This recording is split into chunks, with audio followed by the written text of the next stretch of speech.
تربیت کا اصول اہل علم نے بتایا ہے کہ 7 سال تک بچے کو سینے سے چمٹا کے رکھو.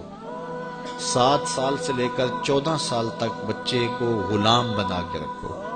14 سال سے لے کر 21 سال تک بچے کو دوست بنا کے رکھو. اس کے بعد 21 سال کے بعد ان کی تربیت مکمل ہو جائے گی. یہ 3 مراحل ہیں. پہلے 7 سال گود میں اٹھا کے رکھو، اور آج بھی بعض جگہ پہ، یہاں جاپان کے اندر اب انہوں نے اجازت دیا کہ 7 کے 8 سال کے بعد بچہ اسکول جائے گا.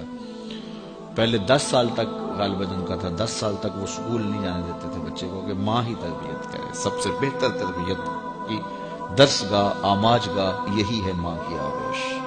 تو یہ جو 3-3.5 سال کے بچوں کو ہم ماں اپنے سے دور کرنے کی کوشش کرتی ہے، نہیں، 7 سال بچے کو سینے سے چمٹا کے رکھے اور زیادہ وقت ماں دے، اور عمل سے سیکھتا ہے. اس لیے جب کوئی ماں باپ بن جائے تو اپنی عادتیں پرانی چھوڑ دیں اور اچھی عادتیں اختیار کرے، تاکہ وہ عادتیں اولاد کے اندر منتقل ہوں.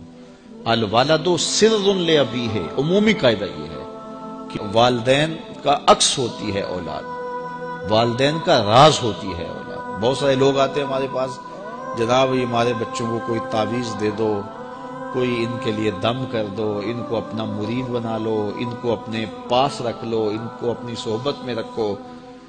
یہ نماز بھی نہیں پڑھتا، چلو ہم نہیں پڑھتے تو یہ تو پڑھے. تو میں کہتا ہوں جب آپ نہیں پڑھتے تو یہ کیوں پڑھے؟ یہ کیسے؟ یہ اصول ہی یہ ہے کہ آپ کریں گے تو یہ کرے گا، لیکن آپ کہتے ہیں کہ ہم نہیں کرتے یہ تو کرے. ایک چور بھی چاہتا ہے کہ میرا بیٹا ولی ہو. جس طرح آپ ماحول فراہم کریں گے اس طرح کا جو ہے وہ عکس آپ کا اولاد ہوگی.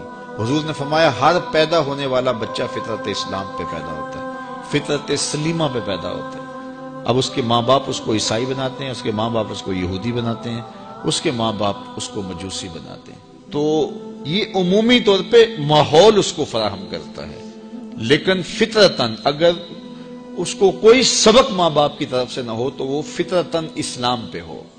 کیونکہ فطرت سلیمہ یہ ہر شے کی اصل ہے. ہر انسان پیدا ہوتا ہے تو فطرت سلیمہ میں پیدا ہوتا ہے. تو اچھے والدین اچھی تربیت کی ضمانت ہے. تو جب کوئی کسی شخص کی شادی ہو جائے تو شادی سے ویسے بھی دین کی تکمیل ہو جاتی ہے، تو پھر اپنی عادات کو بھی بہتر کرے، اور تاکہ آنے والی اولاد نے اس کے عمل سے سیکھنا ہے، اس کے رویے سے سیکھنا ہے، اس کے طرز زندگی سے سیکھنا ہے. تو ہمارا سب سے قیمتی سرمایہ ہماری اولاد ہے. بعض اوقات ہم جو ہے وہ سارا دن اپنے کاروبار کو دیتے ہیں، دیگر امور میں دیتے ہیں، اولاد کو وقت نہیں دیتے. تو اولاد کو وقت چاہیے ہوتا ہے، اور اولاد کو وقت دینا چاہیے، اور اولاد کو وقت دینے سے ان کی اچھی تربیت ہوگی. وہ آپ کے پاس بیٹھے اٹھیں گے، آپ کی باتیں سنیں گے، آپ کے عمل دیکھیں گے، آپ کے رویے دیکھیں گے، تو پھر ان کے اندر اس کا عکس پیدا ہوگا. آپ کی روایات ان کے اندر منتقل ہوں گی، آپ کی عادات ان کے اندر منتقل ہوں گی. آپ کے حق کیا ہیں، اپنے اخلاق کیا ہیں، اپنی اقدار کیا ہیں.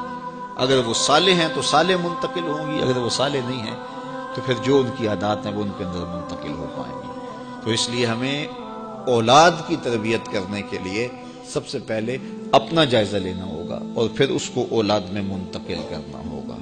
یہ کوئی ایسی گولی نہیں ہے کہ جو ہم خود نہ کھائیں اور ان کو کھلا دیں اور ان کو شفا ہو جائے. یہ گولی ہمیں خود بھی کھانی پڑے گی، پھر ان کو کھلانی پڑے گی.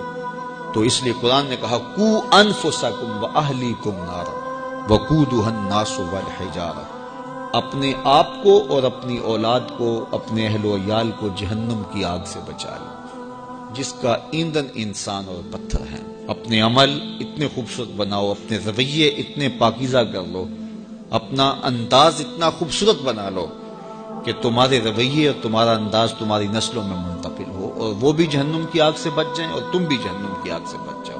لیکن اگر تمہارے رویے خوبصورت نہ ہوئے، عمل خوبصورت نہ ہوا. اولاد کی تربیت میں سب سے اہم چیز کیا ہے؟ ہم سمجھتے ہیں کہ تربیت میں ہماری گفتگو اثر انداز ہوگی، ہم دلائل کے انبار لگا دیں گے اور اولاد کو قائل کر لیں گے. اولاد قائل کرنے سے نہیں سیکھتی، اولاد آپ کے عمل سے سیکھتی. ہم کہتے ہیں اولاد جب بڑی ہوگی، جب سمجھدار ہوگی تو پھر ہم ان کی تربیت کرنے لگیں گے، لیکن اس وقت وہ اس مرحلے سے نکل چکی ہوتی ہے. ماں باپ یہ سمجھتے ہیں ابھی تو یہ بولتے بھی نہیں ہیں، ابھی جو ہم کہتے ہیں وہ سمجھتے بھی نہیں ہیں، لیکن جو آپ کر رہے ہو اس کو سیکھتے ضرور ہیں.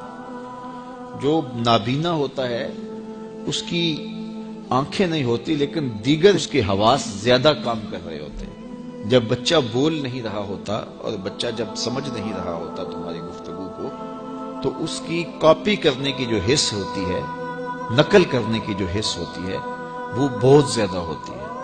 تو وہ وقت ہوتا ہے اولاد کو سکھانے کا۔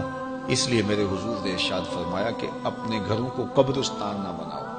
یعنی جس طرح قبرستان میں کبھی نماز نہیں پڑھی جاتی، تو تمہارے گھر کے اندر نماز نہ پڑھی جا رہی ہو تو بچے کہیں گے اور خود مصلی پہ کھڑا ہونا شروع ہوں گے۔ ابتداً وہ یوں ہی مصلی پہ آئیں گے۔ امام غزالی فرماتے ہیں ہر عمل پہلے ریا ہوتا ہے، پھر عادت بنتی ہے، پھر عبادت بنتی ہے۔ تو پہلے وہ ویسے ہی دکھلاوے کے لیے مصلی پہ آئیں گے، پھر آہستہ آہستہ ان کی عادت بنے گی، پھر اس کے بعد وہ عبادت بن جائے گی۔ اور فرمایا گیا 7 سال کا بچہ، اس کو ترغیب دو نماز کی۔ 10 سال کی عمر ہوگی اور ابھی تک نہیں پڑھتا، تو پھر اس کو مار کر کے ہلکی ضرب سے اس کو زود و کوب بھی کیا جا سکتا ہے اور اس کو نماز کا خوگر بنایا جائے، تاکہ بلوغت سے قبل وہ نماز کا عادی بن جائے۔ اور آپ کو یہ بتاؤں کہ جو عمل بچے بچپن میں کرتے ہیں بلوغت سے پہلے، مثال کے طور پہ نماز پڑھتے ہیں، ابھی ان پہ نماز فرض نہیں ہوئی، واجب نہیں ہوئی۔ اس طرح چھوٹے بچے روزہ رکھ لیتے ہیں، 8 سال کے، 7 سال کے، 6 سال کے بچے روزہ رکھ رہے ہوتے ہیں۔ پھول جیسے بچے دوپہر کو کملا جاتے ہیں تو مائیں پریشان ہو جاتی ہیں، تو وہ انہیں بعض اوقات خلوت میں لے جا کے کہتی ہیں کہ یہ دودھ پی لو، یہ چیز لے لو، کوئی دیکھ نہیں رہا۔ تو وہ بچے مانتے نہیں کہ نہیں، ہمارا اللہ دیکھ رہا ہے، ہم نے روزہ نبھانا ہے۔ تو وہ شام کے وقت کتنے بے دل سے ہوئے ہوتے ہیں، لیکن اس کے باوجود روزہ نبھا جاتے ہیں۔ اس طرح عمرہ کرتے ہیں بچے، حج کرتے ہیں بچپن کے اندر، اسی طرح جو ہے وہ نمازیں پڑھتے ہیں اور دیگر نیک عمل کرتے ہیں۔ تو وہ ابھی تو نہ ان کے لیے نماز واجب ہوئی، نہ ان کے لیے روزہ واجب ہوا، تو وہ بچے بلکہ شب بیداریاں کرتے ہیں، راتوں کو جاگتے ہیں بچے۔ یہ حفظ القرآن جو بچے کر رہے ہوتے ہیں، تو یہ اتنی زیادہ محنت کر رہے ہوتے ہیں کہ آدھی رات اٹھ کے تو اپنا سبق یاد کر رہے ہوتے ہیں اور سارا دن قرآن مجید پڑھ رہے ہوتے ہیں۔ اس طرح سے نظامی کے بچے جو ابھی نابالغ ہوں، تو جو بچے ابھی بالغ نہیں ہوتے، تو جو عمل کرتے ہیں وہ نمازیں ہیں، روزے ہیں، حج ہے، عمرہ ہے یا کوئی اور نیک عمل ہے، سارے کا سارا ثواب ماں باپ کے نامہ اعمال میں درج ہوتا ہے۔ اب مجھے بتاؤ، چھوٹا بچہ جب روزہ رکھتا ہے اور کمزوری کے باوجود وہ شام تک روزہ لے جاتا ہے، اور پھر اس وقت جب روزہ افطار کرتا ہے سارے دن کی بھوک اور پیاس کاٹ کے، تو مجھے بتاؤ کہ ان کا رب کتنا خوش ہوتا ہوگا۔